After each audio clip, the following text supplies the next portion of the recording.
The Moralia, another important book by him. Plutarch's surviving writings on ethical, religious, physical, political, and literary topics are collectively known as Moralia or Ethica, morals and ethics.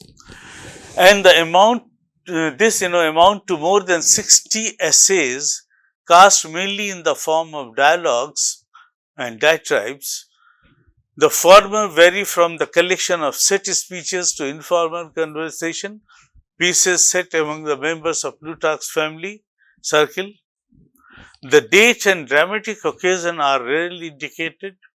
The diatribes, which often show the influence of, serio-comic writings of the 3rd century BC, satirist Menippus, are simple and vigorous. The literary value of both is enhanced by the frequent quotation of Greek poems, especially verses of Euripides and other dramatists. Two educational works, How a Young Man Ought to Hear Poetry, which qualifies the old Platonic objection to poetry, and How to Listen, together with pseudo-Plutarchian treatise on the education of children, were popular and influential during the Renaissance. In the treatise on moral virtue, Plutarch discusses how virtue must subordinate unreason to reason within the soul, a theme developed in many other works dealing with popular ethical problems. Those adduce examples from the lives of famous men and contain sound but unoriginal moralizing. They might appear in a small piece of metallic thing. Among them are vice and virtue. These are two posts apart. These are vice and virtue. How to recognize progress in virtue. He dedicated, like the lives, to Socius and Nexio. How to distinguish a flatterer from a friend. I think this every administrator, every big person should read this book. Then, like Dale Carnegie, he is also saying on having many friends, a book having many friends. And then why you should have many friends? Because then he is writing another book called On Fortune. It's a very interesting serial. Another group of a rhetorical and epidactic character includes the historical essays on the fortune of Alexander, on the fortune of the Romans, and whether the Athenians were more famous in war and wisdom or in wisdom. Those resemble the traditional topics of declamation, and parallel to them are whether water or fire is more useful, whether virtue can be taught, and whether mental or bodily afflictions are the worse. He is taking interest in flora and fauna and he is writing about them, and those descriptions are very near to the accurate descriptions. I will give you certain examples just now. But his interest in animals and their minds, nobody writes about minds of the animals, but he is writing, surfaces in 4 essays. 2 called on eating flesh, flesh means meat, and whether land or sea animals are more intelligent, a comparative thing, which animal is more intelligent, a question that receives no clear answer even in him, but he is dealing with this theme. And Gryllus, also called Do Animals Reason? He is looking into the minds of the animals, why they behave in a particular manner. Gryllus is an entertaining dialogue set on Circe's island, and in which a pig, one of the Odysseus' transformed companions, attacks the stoic argument denying reason to animals. Normally, the Stoics of those times, they denied that animals have any brain. So, he is, he is arguing that he is convinced that Odysseus of the moral superiority of many animals over humans. The tenets of the philosophical schools are the subject of several essays.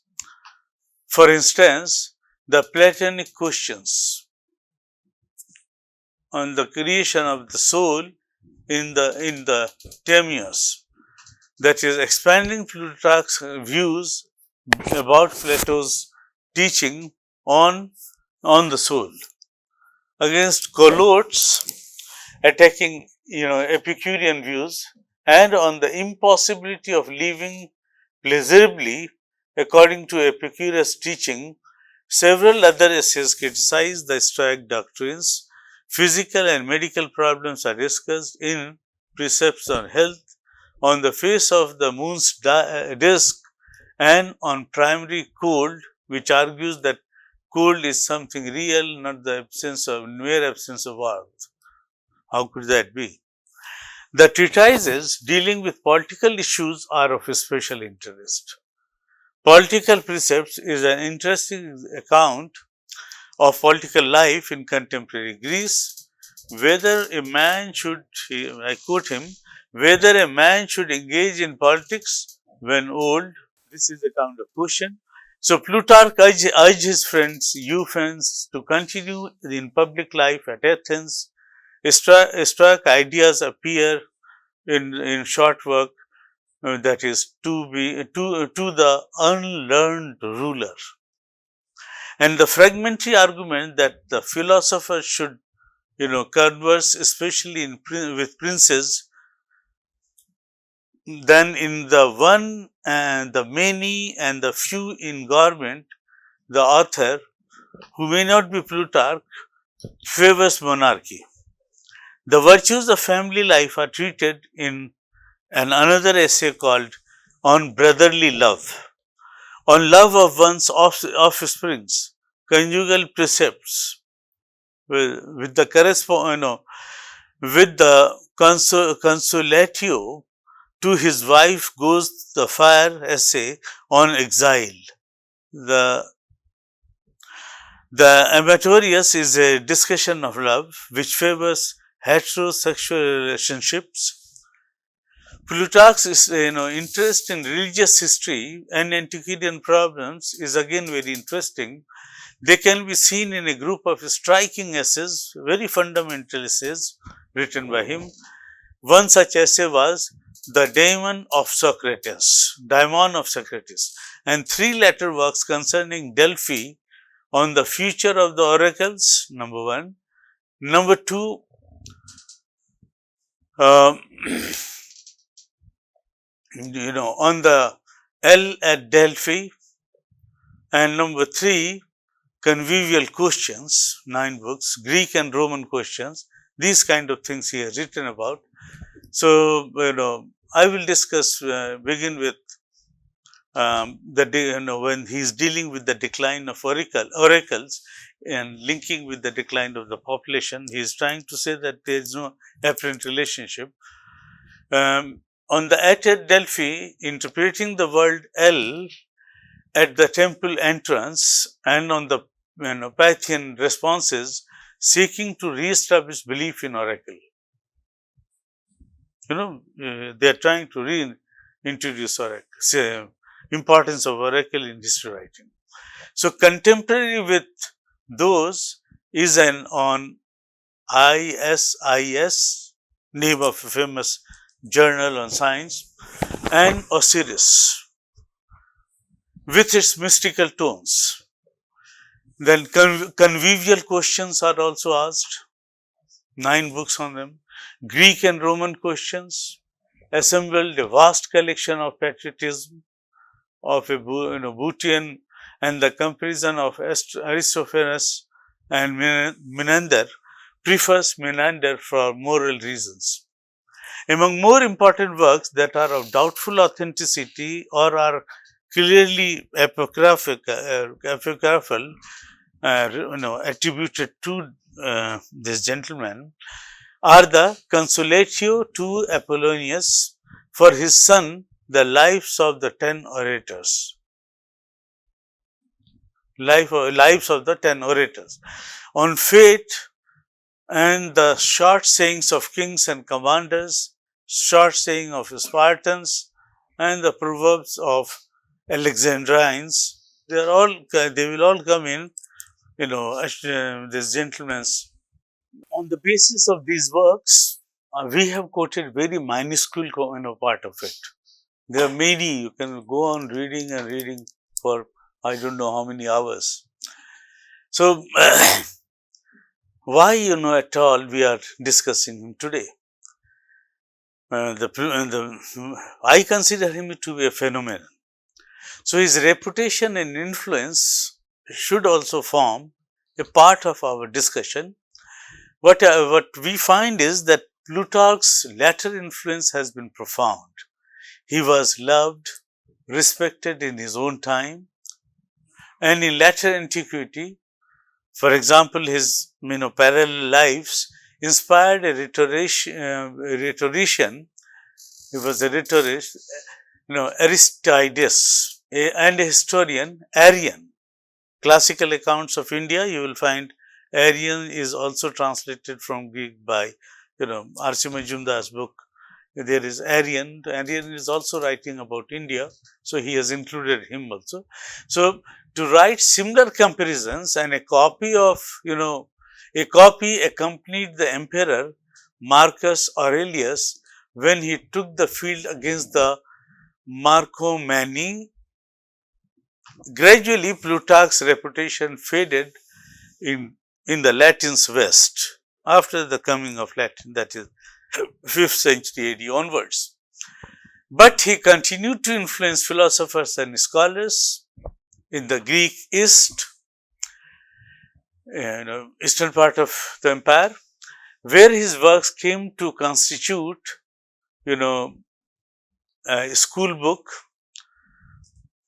Proclus, Porphyry, and the Emperor Julian all quote him, and the Greek Church fathers, Clement of Alexandria and Basil the Great, they imitate him without acknowledgement. His works were familiar to all, cultivated Byzantines, cultured Byzantines, but, who set no barrier between the pagan past and the Christian present. Pagan past, the Greco-Roman Empire, and the Christian, this. So, present, it was mainly the Moralia that appealed to them, but by 9th century we find the Byzantine scholar and patriarch Photius read the lives with his friends. At the end of the 13th century, Planudius set out to transcribe Plutarch's works in an edition that left its mark on the manuscript tradition. In fact, it started the manuscript tradition. Plutarch's works were introduced to Italy by Byzantine scholars, along with the revival of classical learning in the 15th century. An Italian humanist has already translated them into Latin and Italian before 1509. So, when the Moralia, the first of his works to be printed in the original Greek, then appeared at Venice, published by the celebrated Aldine Press. The first original Greek text of the lives was printed at Florence in 1517 and the Aldine Press in 1519. So, the lives were translated into French in 1559 by Jacques Amyot, a French bishop and classical scholar who has translated Moralia in 1572, mid-16th century. The first complete edition of the Greek text by the French humanist Henri II Estienne in 1572 marked a great improvement in the text. That Francois Rabelais knew Plutarch well is proved by the frequency with which he quotes from both the Lives and Moralia in his satirical novels. It was Michel de Montaigne, however, who read Plutarch in Amer's version, who first made his influence widely felt. So the style of Montaigne's essays, 1580-88, owed much to Moralia, and from the lives he added Plutarch's method of revealing character of illustrating envelope, illustrative anecdote and comment, which he applied to self. This is very unique in him, which he applies to, applied to self revelation. Moreover, by self revelation, I mean improving his, his script. Moreover, the essays made known the ideal derived from Plutarch's presentation of character and openly expressed opinion of high antique virtue and heroically moral man. That became the ideal of the humanists of the Renaissance period. The lives were translated into English from Amyot's version by Sir Thomas North in 1579. You see, in the 16th century, how the people were and how many people were taking interest in him. His vigorous idiomatic style made his lives of the noble Grecians and Romans an English classic, because they translated them, and it remained the standard translation for more than a century. Even when superseded by more accurate translations, it continued to be read as an example of, Elizabethan prose style.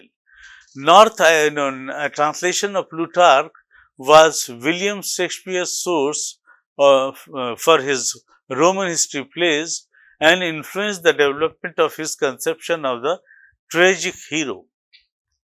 The literary quality of North's version may be judged from the fact that Shakespeare lifted whose passage from it with only minor changes. In 1603, complete Moralia was first translated into English directly from the Greek, so it maintains its originality. Its influence can be seen in the 1612 edition of Francis Bacon's essays, which contain counsels of public morality and private virtue, recognizably derived from Plutarch directly. Francis Bacon was more attracted by Plutarch, the moralist, than by Plutarch, Plutarch, the teller of stories. This is the Renaissance period, so to the Renaissance mind, it was the blend of those elements that gave him his particular appeal. His liking for historical gossip, and gossips are very good for historians, to make us some, in the classroom at least, some exciting gossip should be done, but of historical nature. So, his liking for historical gossip, I like this very much. For the anecdote and the moral tale, his portrayal of characters as patterns of virtue or vice in the manner of, morality play and the character, and his emphasis on the turn of fortune's wheel in causing the downfall of great, all suited the mood of the age. Nowadays we say spirit of the age. So, suited the mood of the age, and from him was derived the, very famous Renaissance conception of the heroic and of the rational moral philosophy of the ancients. He's putting a lot of emphasis on that. So, historians and biographers in the 16th, 17th centuries, you will find this is unmistakable. You will find it, very regularly. They all followed Plutarch, because if Plutarch is writing history, he has written the biography of Caesar, the famous biography. So, in treating character on ethical principles, the 17th century English biographer Isaac Walton knew Plutarch well, means he read him well, and his own lives collected, 1670, 1675, imitated Plutarch by dwelling on the strength rather than the weakness of his subjects' characters, where, he is very similar, he was sounding very similar to Plutarch. Plutarch was read throughout the 17th and 18th century. He was always found to be very relevant. The English poet and the dramatist, for example, the famous dramatist John Dryden, edited a new translation of the Lives, first published in 1683-86, and abridged editions appeared in 1710, 1713, and 1718. Both these editions are available. The Moralia was retranslated in 1683-90 and also frequently reprinted. In France, Amiot's translations were still being reprinted in the early 19th century, and their influence on the development of French classical tragedy equaled that of North's version on Shakespeare. Admiration for those heroes of Plutarch who overthrew tyrants, admiration for them, because this is the period of nearing the famous revolt of 1789. So they are highlighting the achievements of the common man, and respect for his moral values inspired the leaders of the French Revolution, as I told you just now. Charlotte Corday, who assassinated the revolutionary leader Jean-Paul Marat, we all know about him, spent the day before that event reading Plutarch. Now, Plutarch is not responsible for this assassination. But what I am saying is that he was reading this, and it was such an engrossing book for him because of the morals. In the German states, the first collected edition of Plutarch's work was published in 18th century, 1774-82. The Moralia was edited by Daniel Wittenbach in 1796-1834 and was first translated in 1783-1800. The Lives, the first edited in 1873-75, had already been translated in 1799-1806. The German classical poets like Johann Wolfgang von Goethe, Friedrich von Schiller, and Johann Paul Richter, especially were influenced by Plutarch's works. And he was read also by Ludwig von Beethoven and Friedrich Nietzsche, the famous philosopher. During 18th century, the veneration in which Plutarch was held as a moralist led to the rumor that he had written a life of Jesus. As I said, it was a rumor. He had not written that, which was said to have been discovered. But we don't have any copy of that. In the 19th century, Plutarch's direct influence began to decline. There are many reasons for it. In part, as a result of the reaction against the French Revolution. 19th century we are talking about. By the turn of the 20th century, when in Soviet Union, Russia, they will be moving towards Bolshevik revolution. So this gentleman's morality will be receding in the same order.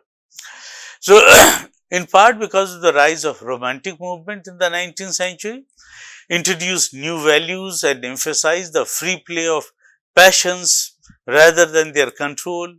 Individuality becomes very important at this time, and in part because moral critical attitude of scholars to historical accuracy drew attention to the bias of his presentation of fact. We have already dealt with bias, subjectivity in historiography. He was still admired, however, notably by the American poet, philosopher, and essayist. He is quite impressed by Plutarch. Ralph Waldo Emerson I am talking about. Although by the 20th century his direct influence had shrunk, the popular ideas of Greek and Roman history continued to be those derived from his pages. Now, as I said that his influence was waning with the passage of time. Now, can we see any legacy of him?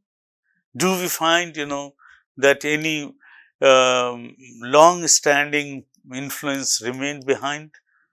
What we find is that Plutarch's perennial charm and popularity arise in part from his treatment of specific human problems in which he avoids raising disquieting solutions.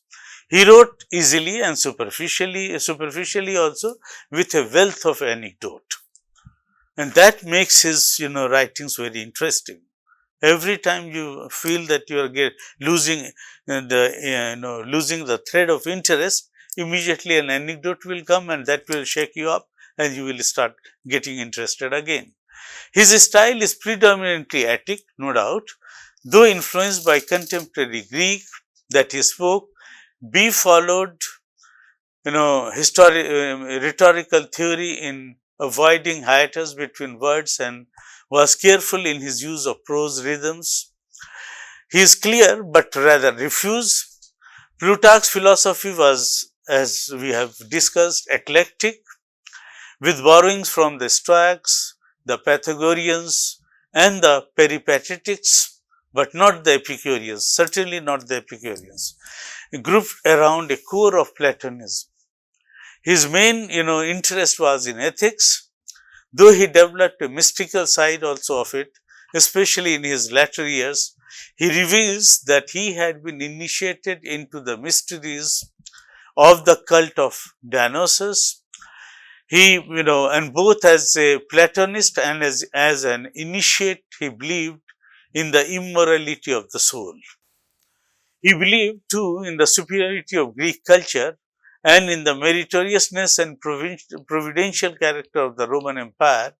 Personally, he preferred a quiet and humane civic life as a citizen of a small Boeotian town where his writing and teaching enlivened interested provincial life in the first century Greece.